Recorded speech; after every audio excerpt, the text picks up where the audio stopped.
सो hello hello hello everyone. आज की इस वीडियो में हम एक नया टॉपिक डिस्कस करेंगे फ्रॉम आवर चैप्टर नंबर 1। टॉपिक का नाम है फाइनली क्लॉज। तो अब तक हमने बेसिकली पढ़ा था ट्राई, एक्सेप्ट और else block. So try statement जब हम पाइथन में लिखते हैं तो हमारे पास एक ऑप्शनल फाइनली क्लॉज भी आता है। अब जो भी स्टेटमेंट हम एक फाइनली ब्लॉक के अंदर लिखते हैं वो एग्जीक्यूट होती ही होती है, चाहे उस जो कोड ब्लॉक हम लिखते हैं ना ट्राई में। बेसिकली ट्राई ब्लॉक क्या था, जिसमें हम रिस्की कोड लिखते हैं कि एरर हो सकता है उसमें या नहीं भी हो सकता। अब एक्सेप्शन जो है, हो चाहे ना हो, ट्राई ब्लॉक के अंदर, फाइनली ब्लॉक के अंदर हम जो भी स्टेटमेंट्स लिखेंगे वो एग्जीक्यूट होएगी ही होएगी।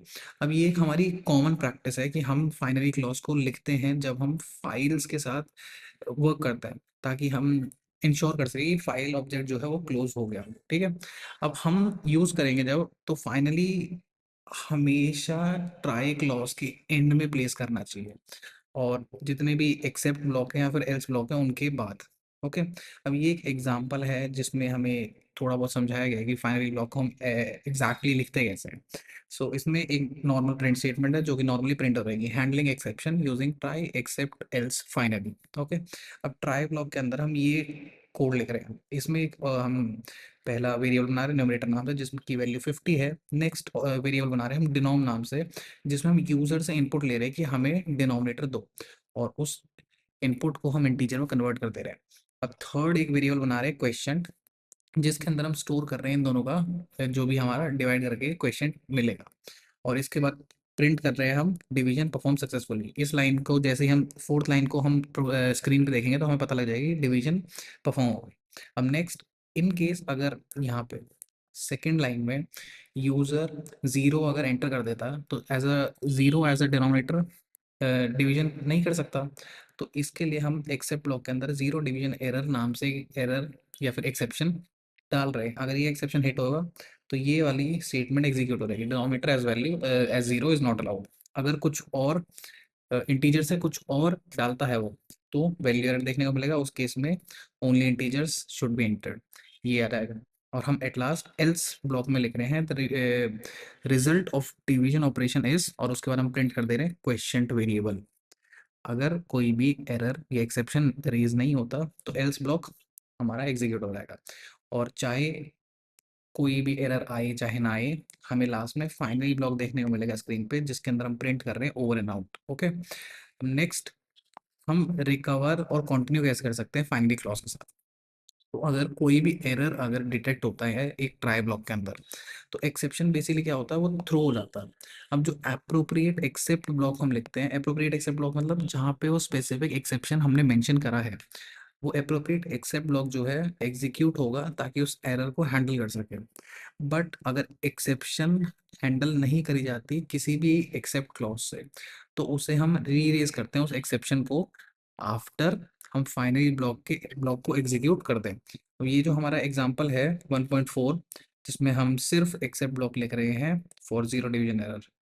1.4, 1.4 कितना ऊपर है, 1.4। सो इसमें हम सिर्फ वैल्यू एरर दे रहे हैं, है ना। अगर जीरो एंटर करते हैं तो उसके लिए नहीं है यहाँ पे, है ना। तो उस केस में री रेज हो जाएगा। अब कोई भी अलग टाइप ऑफ एरर अकर करती है जिसके लिए हम क्या कहते हैं हैंडलर कोड नहीं डालते हैं। जैसे कि अभी हमने जो कोड देखा उसमें वैल्यू एरर है कि अगर हम इंटीजर के अलावा कोई वैल्यू डालते हैं तो वो एग्जीक्यूट होएगा वो एक्सेप्ट ब्लॉक। बट अगर हम जीरो डालते हैं तो जीरो के लिए कोई जीरो डिवीजन एरर, हम एक्सेप्शन के लिए कुछ लिखा ही नहीं। सो उस वाले केस में अगर कोई भी हैंडलर कोड नहीं होता तो पहले फाइनली क्लॉज एग्जीक्यूट होगा और उसके बाद उस एक्सेप्शन को री रेज कर दिया जाएगा। अब इसको थोड़ा विजुअली देखने के लिए इस प्रोग्राम को देखते हैं हम।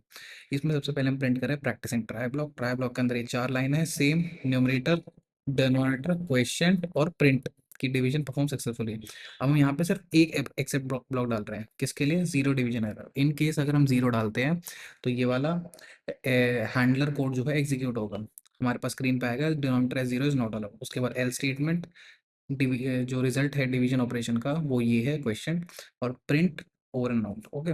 अब जब एग्जीक्यूट करेंगे हम इस कोड को और हम कोई भी एक non numeric data as input देंगे तो फाइनली ब्लॉक जो है एग्जीक्यूट हो जाएगा। तो हमें मैसेज देखने को मिलेगा ओवर एंड आउट। ओके, इसके बाद हमने जैसा कि अभी सुना था या पढ़ा था कि एक्सेप्शन फाइनली क्लॉज एग्जीक्यूट होने के बाद री रेज होती है। ओके, तो हमें वो एक्सेप्शन हमें एज री रेज्ड एक्सप्रेशन देखने को मिलेगी, जैसे कि practicing try block, enter denominator denominator में हमने वार डाल दिया, कोई भी वर्ड वार, तो finally block execute over and out. और अगेन फाइनली ब्लॉक के बाद हमें वो एक्सेप्शन री रेज होती हुई दिख गई कि value error invalid literal for integer with base 10, ये अलाउड नहीं है। ओके, अब हमें इससे देखने को क्या मिलता है कि जब फाइनली ब्लॉक की एग्जीक्यूशन हो जा रही है तो पाइथन जो है, जो पूरा का पूरा कंट्रोल है वो वापस ट्रांसफर कर देता है जो हमने प्रीवियसली ट्राई के अंदर एंटर किया था, या फिर कोई अलग higher level default exception handler हो। ओके, अब इन केसेस में जो भी फाइनली ब्लॉक होता है एग्जीक्यूट करा जाता है, उसको एग्जीक्यूट करने के बाद होता है वो सब कुछ। और इसीलिए अनलाइक एक्सेप्ट, एग्जीक्यूशन जो होता है फाइनली क्लॉज का वो टर्मिनेट नहीं करता। एक्सेप्ट में हमेशा जो एग्जीक्यूशन है ट्राई ब्लॉक के अंदर वो हमेशा टर्मिनेट हो जाता था। ओके, इसीलिए जो एक्सेप्शन है वो कंटिन्यू होती रहती है to be reraised after execution of finally. अब यहाँ पे पूरा समरी आ गई, हमने क्या क्या पढ़ा। तो हम एक पीस ऑफ कोड को जहाँ पे कोई भी पॉसिबिलिटी है कि कोई भी एरर आ सकता है, एक्सेप्शन आ सकता है, उसको हम डालते हैं ट्राई ब्लॉक के अंदर।